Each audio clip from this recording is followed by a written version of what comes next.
Bharatiya Janata party के लिए गोदी मीडिया अपना बाप बदलने को तैयार है। सही सुना आपने, अपना बौद्धिक बाप बदलने को तैयार है और तालिबान को अपने सिर पर रखने को तैयार है। आज मैं आपको रिपब्लिक न्यूज का एक क्लिप दिखाना चाहता हूं।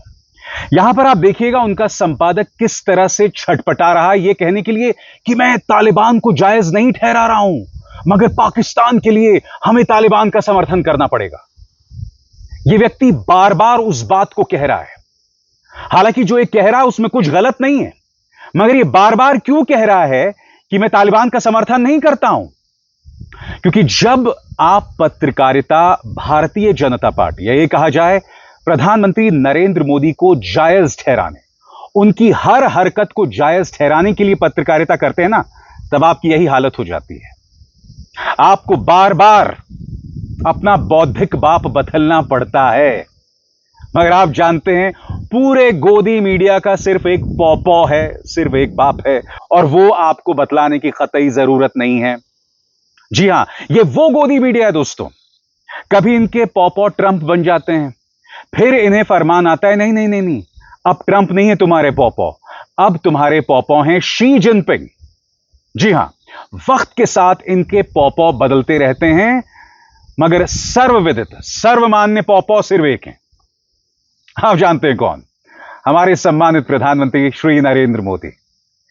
जी हां दोस्तों, जो क्लिप मैं आपको दिखाने वाला हूं ना, उसे देखकर आपको हंसी ना आए तो मुझे बताइएगा।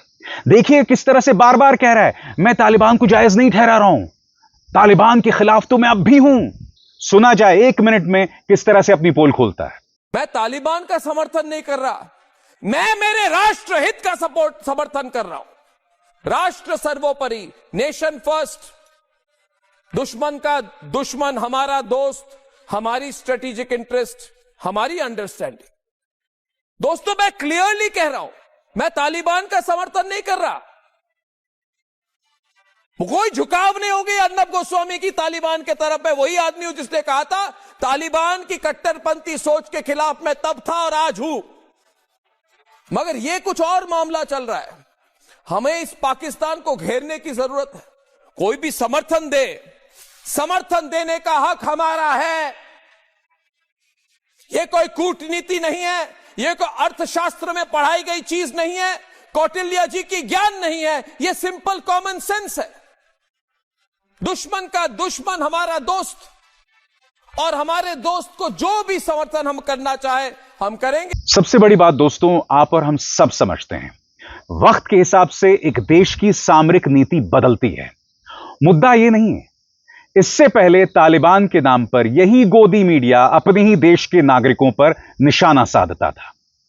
इससे पहले यह मत भूलिए कि कभी डोनाल्ड ट्रंप को पापा बना दिया जाता था, अब डोनाल्ड ट्रंप का मजाक बनाया जा रहा है। हालात इस कदर हैं दोस्तों कि डोनाल्ड ट्रंप को हाल ही में नोबेल शांति पुरस्कार नहीं मिला, तो उसके लिए भी प्रधानमंत्री नरेंद्र मोदी को श्रेय दिया जा रहा है। यह बात अलग है कि इससे पहले दोनों की दोस्ती की कस्में खाई जाती थीं, याद है? बिजली कड़कना। अगर भूल गए हैं तो फिर से सुनिए। जबरदस्त केमिस्ट्री है दोनों की। बिजली कड़कती है, मतलब आप ये कह सकते हैं बिजली कड़कती है जब दोनों एक साथ मंच पर रहते हैं। और सबसे हास्यास्पद, डोनाल्ड ट्रंप को शांति पुरस्कार नहीं मिला तो इसका श्रेय प्रधानमंत्री को दिया जा रहा है। एक एक करके इनकी जो शर्मनाक हरकत रही है हाल के दिनों में, वो मैं आपको दिखाना चाहता हूं। सबसे पहले इंडिया टीवी, क्या प्रधानमंत्री मोदी को नोबेल मिल सकता है? देखा साहब, क्या प्रधानमंत्री नरेंद्र मोदी को नोबेल मिल सकता है? मगर बात वहां नहीं रुकती। टाइम्स नाउ भारत तो एक कदम आगे है। वो कह रहा है कि नरेंद्र भाई से जो टकराएगा नोबेल नहीं पाएगा। यानी कि अगर डोनाल्ड ट्रंप को नोबेल पुरस्कार नहीं मिला तो प्रधानमंत्री नरेंद्र मोदी की वजह से। मैं आपसे एक सवाल पूछना चाहता हूं दोस्तों, नोबेल शांति पुरस्कार किसको मिलेगा? क्या आपको लगता है कि डोनाल्ड ट्रंप, जिसने ईरान के परमाणु ठिकानों पर हमला किया, वो डोनाल्ड ट्रंप जो ये कह रहे थे कि मैं गजा को साफ कर देना चाहूंगा, ऐसे व्यक्ति को नोबेल शांति पुरस्कार मिलेगा? बताइए। हालांकि जिन्हें नोबेल शांति पुरस्कार मिला है वो कोई बहुत महान शख्सियत नहीं है, मगर वो मुद्दा अलग है। यहां पर क्या बतलाया जा रहा है कि जो प्रधानमंत्री नरेंद्र मोदी से टकराएगा वो नोबेल से हाथ गंवाएगा। आगे देखिए साहब, निकल गई ट्रंप की हेकड़ी, नोबेल प्राइज के लिए खूब रोए, शहबाज मुनीर की खैर नहीं। आज मैं गोदी मीडिया से एक सवाल पूछना चाहता हूं। ट्रंप को सिर्फ 2 देश नोबेल शांति पुरस्कार दिलवाना चाहते थे, एक पाकिस्तान और दूसरा इसराइल। इस्राएली प्रधानमंत्री बेंजामिन नेतन्याहू ने तो एक AI जेनरेटेड तस्वीर भी अपने ट्विटर हैंडल पर पेश की थी, ये बताते हुए कि देखिए नोबेल शांति पुरस्कार तो ट्रंप को मिलना चाहिए। और दूसरा पाकिस्तान। और मैं दावे के साथ कह सकता हूं दोस्तों, अगर ट्रंप ने भारत पर टैरिफ ना लगाया होता, जिसके खिलाफ बोलने की हिम्मत हमारे प्रधानमंत्री में नहीं है, अगर वो टैरिफ ना लगाया गया होता तो उन 2 देशों में तीसरा देश भारत जुड़ जाता डोनाल्ड ट्रंप को नोबेल शांति पुरस्कार दिलवाने के लिए। क्योंकि डोनाल्ड ट्रंप क्या कहते हैं, क्या तारीफ करते हैं, इसकी लगातार इंतजार हमारे प्रधानमंत्री करते हैं।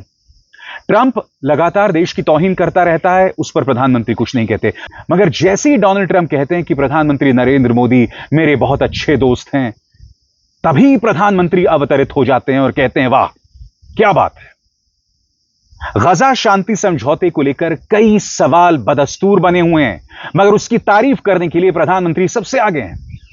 तो मैंने कहा ना, अगर ट्रंप ने भारत पर टैरिफ ना लगाया होता तो मैं दावे के साथ कह सकता हूं कि 3 देशों में शुमार भारत होता ट्रंप को नोबेल शांति पुरस्कार की प्रस्तावना में। आगे देखिए साहब, किस तरह का कचरा ये लोग करते हैं। नोबेल की दावेदारी, मोदी पड़ रहे हैं ट्रंप पर भारी। अरे भाई, नोबेल में प्रधानमंत्री नरेंद्र मोदी का कोई नामो निशान नहीं है, ना उसकी प्रस्तावना में, ना दावेदारों में, मगर फिर भी गुल्लू की मजबूरी देखिए। सफेद कोट पहन के गुल्लू कितनी कोशिश कर रहा है, मगर क्या किया जाए जब चैनल ही गुल्लुओं का हो तो। आगे देखा जाए साहब, पहले भारत की दोस्ती गवाई, अब नोबेल सम्मान ट्रंप की जगह मोदी को ना मिल जाए, क्या खेला हो रहा। मैं आपसे पूछना चाहता हूं, प्रधानमंत्री नरेंद्र मोदी को किस बात के लिए नोबेल शांति पुरस्कार मिलना चाहिए? भाई सवाल किया जाना चाहिए ना, किस बात के लिए बताइए। ये वो प्रधानमंत्री हैं जिन्होंने अपने चुनावी भाषणों में यह तक कहा था कि आपका मंगलसूत्र ज्यादा बच्चा पैदा करने वालों को दे दिया जाएगा। ये वो प्रधानमंत्री हैं जिन्होंने कहा था कि कपड़े देखकर दंगाइयों को पहचाना जा सकता है। ये वो प्रधानमंत्री हैं जिन्हें गौरव हासिल है शमशान वर्सेस कब्रिस्तान करने का। लंबी चौड़ी फहरिस्त है, किस किस बात के लिए प्रधानमंत्री को नोबेल शांति पुरस्कार दिया जाएगा। गोदी मीडिया बताए तो सही। मैं मानता हूं तुम्हें नौकरी करनी है, मैं जानता हूं कि तुम्हें अपना वजूद जायज ठहराने के लिए यह सब करना है, मगर कोई तर्क तो दो भाई कि प्रधानमंत्री नरेंद्र मोदी की वजह से ट्रंप के हाथ से किस तरह से निकल गया नोबेल शांति पुरस्कार। कोई तर्क तो दो, या बताओ कि प्रधानमंत्री नरेंद्र मोदी को किस तरह से मिलने वाला है नोबेल शांति पुरस्कार या अगला नोबेल पुरस्कार। मैं आपसे पूछना चाहता हूं, 3 दिन में ऑपरेशन सिंदूर रोक दिया गया, क्या इसके लिए उन्हें नोबेल शांति पुरस्कार मिलना चाहिए? यानी कि कुछ भी बकैती करता है ये गोदी मीडिया। आगे देखा जाए साहब, ये देखिए, ट्रंप की गजब छीछा लेदर, नहीं मिला नोबेल, प्रधानमंत्री मोदी के नए भारत से भिड़ना पड़ गया भारी। मैं समझना चाहता हूं ये नया भारत क्या है, सरल शब्दों में समझाइए नया भारत क्या है। पहले तुम ट्रंप के गुणगान करते रहे, लगातार करते रहे, और उसकी मैं मिसाल दूंगा मैं तुम्हें। फिर अचानक नया फरमान आ गया कि नहीं, अब ट्रंप नहीं, अब शी जिनपिंग के गुणगान करो, यानी कि चीन और भारत आएंगे और ट्रंप के नाको चने चबवा देंगे। अरे बताओ ना किस तरह से। और आगे बढ़ने से पहले एक जरूरी संदेश, मेरे कार्यक्रमों के लिए आप नोटिफिकेशन का इंतजार मत कीजिए, मेरे चैनल में जाइए और खुद जाकर कार्यक्रम देखिए और रहिए अपडेटेड। और हां, ज्वाइन कीजिए मेरा चैनल, देखिए यह जरूरी संदेश। स्वतंत्र और आजाद पत्रकारिता का समर्थन कीजिए, सच में मेरा साथी बनिए। बहुत आसान है दोस्तों, इस ज्वाइन बटन को दबाइए और आपके सामने आएंगे ये 3 विकल्प, इनमें से एक चुनिए और सच के इस सफर में मेरा साथी बनिए। यानी कि इस पत्रकारिता में ना विदेश नीति के आयाम, ना राष्ट्रहित, ना कोई भी ऐसी चीज नहीं है जिससे देश का फायदा हो, इनके दर्शकों का फायदा हो, देश के युवा को कोई फायदा हो। क्योंकि देखिए, पत्रकारिता के क्या मायने होते हैं, इसे देखकर आप देश के हालात को समझें, विदेश नीति के जो आयाम हैं उनकी बारीकियों को समझें। पत्रकारिता का यही मकसद होता है ना। मगर ये जो कचरा आपको दिखाया जाता है, इससे आप क्या सीख रहे हैं, मुझे बताइए।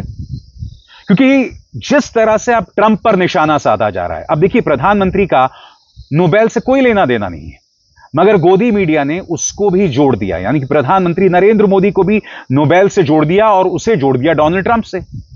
और कुछ ही दिनों पहले ये लोग कस्में खा रहे थे प्रधानमंत्री नरेंद्र मोदी और डोनाल्ड ट्रंप की दोस्ती की। क्योंकि हमारी याददाश्त कमजोर है, तो मुझे लगा कि आपको याद दिलाता चलूं। ये देखिए साहब, मास्टर स्ट्रोक, ट्रंप मोदी की दोस्ती की नई कहानी। तिहाड़ी दोस्ती के इम्तिहान में कितने सफल हुए मोदी ट्रंप? क्या है ट्रंप मोदी की दोस्ती का सीक्रेट? प्रधानमंत्री मोदी और ट्रंप की इतनी क्यों बनती है? 6 वजह बताइए। चलिए, 6 वजह नहीं, मुझे एक वजह बताइए कि डोनाल्ड ट्रंप बार बार भारत का अपमान करते रहते हैं। 49 बार कह चुके हैं कि भारत और पाकिस्तान की जंग मैंने रुकवाई। हाफ सेंचुरी पूरी होने वाली है, मगर अब तक आपने प्रधानमंत्री से सवाल नहीं किया कि ट्रंप पर वो खामोश क्यों है। ट्रंप ने प्रधानमंत्री की मौजूदगी में भारत की बेइज्जती की, मगर इनमें हिम्मत नहीं हुई प्रधानमंत्री से पूछने की कि प्रधानमंत्री आप क्यों खामोश थे। कम से कम एक वजह तो बता दो, 6 वजह ना बता सको तो। आगे देखिए साहब, किस तरह से ट्रंप की तारीफ हो रही थी। ये देखिए, ट्रंप ने मोदी को बताया महान नेता, दोस्ती सुपरहिट, मोदी को ट्रंप का खास तोहफा, मोदी ट्रंप की दोस्ती वही गर्मजोशी। गर्मजोशी ना सही, मगर हीरेन जोशी मुझे याद आता है। कौन हीरेन जोशी? प्रधानमंत्री कार्यालय में काम करने वाला एक शख्स जो हर सुबह तमाम न्यूज चैनल्स के संपादकों से जुड़ जाता है और फरमान आता है कि आज तुम्हारा खलनायक यह व्यक्ति है। अब तक ट्रंप तुम्हारे पौपौ थे, अब शी जिनपिंग तुम्हारे पौपौ हैं। जी हां, यही गोदी मीडिया है, इनका कोई आत्मसम्मान नहीं है। यही वजह है कि रिपब्लिक के संपादक का वो क्लिप मैंने आपको दिखाया था। मैं फिर दोहरा दूं, वो जो बात कह रहा है उसमें कुछ गलत नहीं है, यानी कि हमें सामरिक हितों के हिसाब से ही काम करना चाहिए। मुद्दा वो नहीं है। पाकिस्तान हमारा दुश्मन नंबर 1 है, नोबडी कैन डिनाई दैट। मगर जब आपके विदेश नीति का फोकस सिर्फ और सिर्फ भाजपा या उससे भी आगे प्रधानमंत्री का महिमा मंडन हो, जब देश आपके लिए विश्वगुरु ना होकर सिर्फ प्रधानमंत्री मोदी आपके लिए विश्वगुरु हो, तो यही होता है। जी हां, यही होता है। मैं फिर आपसे पूछना चाहता हूं, क्या इस संपादक ने जिस तरह से भारतीय महिला पत्रकारों को रोका गया, घुसने नहीं दिया गया प्रेस कॉन्फ्रेंस में पहली बार, तब आपको याद है पूरा भाजपा का प्रचार तंत्र क्या कह रहा था कि भाई हमें तालिबान की दोस्ती चाहिए, ये थोड़ी बहुत कुर्बानी तो हम दे सकते हैं। दूसरा, इन्होंने क्या कहा था कि तालिबान की जो एम्बेसी है वो उनकी अपनी जमीन है, उसमें भारत का कुछ नहीं चलता। मान लिया, मगर विदेश मंत्रालय हमारे पुरुष पत्रकारों को कह सकता था ना कि बॉयकॉट करो ये प्रेस कॉन्फ्रेंस, या खुद ये पुरुष पत्रकार महिला पत्रकारों के अपमान के बाद उस प्रेस कॉन्फ्रेंस का बॉयकॉट कर सकते थे। आपने नहीं किया। फिर उसके बाद तालिबान ने एक और प्रेस कॉन्फ्रेंस किया, और जैसा कि आप देख सकते हैं, पहले लाइन में सभी महिला पत्रकार बैठी हुई हैं, और महिला पत्रकारों के आने के बाद सवालों का स्तर बढ़ गया। देखिए, स्मिता शर्मा ने किस तरह से तालिबान के विदेश मंत्री मोताकी से पूछा कि आपके देश के अंदर महिलाओं की क्या हालत है, और फिर तालिबान के विदेश मंत्री की हालत किस कदर पतली हो गई, वो भी देखा जाए।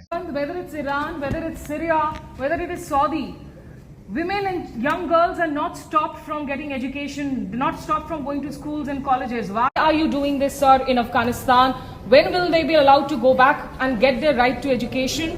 And secondly, do you have any regrets over the brutal killing of internationally acclaimed photojournalist and our colleague Danish Siddiqui? अगर आप उर्दू में इसे बोल सके प्लीज। इत्तेफाकन स्मिता शर्मा दोस्तों किसी चैनल के साथ नहीं है, स्वतंत्र पत्रकार हैं, क्योंकि इस तरह का सवाल कोई गोदी मीडिया का पत्रकार नहीं पूछ सकता। यह हालत है इन पत्रकारों के दोस्तों। हिंदी में वो कहावत है, थूक कर चाटना। कहना नहीं चाहता हूं, कायदे से कहने का मन तो ये होता है कि ये कहावत इन पर लागू नहीं होती, क्योंकि ये जो कहावत है ना, ये थोड़ी सी रूड है, इसमें एक बदतमीजी वाला लहजा है। मगर मैं क्या करूं दोस्तों, मैं बार बार प्रमाणित करता हूं कि ये गोदी मीडिया उसी सिद्धांत पर चल रहा है। क्यों लगता है आपको रिपब्लिक का वो संपादक इस कदर डिफेंसिव था? वो बार बार क्यों कह रहा था कि मैं तालिबान को डिफेंड नहीं कर रहा हूं, मैं तालिबान को डिफेंड नहीं कर रहा हूं? वो ऐसा इसलिए कह रहा था क्योंकि उसका मकसद अपने मंच के जरिए पत्रकारिता कतई नहीं है। उसका मकसद सिर्फ और सिर्फ भारतीय जनता पार्टी या प्रधानमंत्री नरेंद्र मोदी की चाटुकारिता है। दैट्स इट, उसके अलावा कुछ नहीं। अभिसार शर्मा को दीजिए इजाजत। नमस्कार।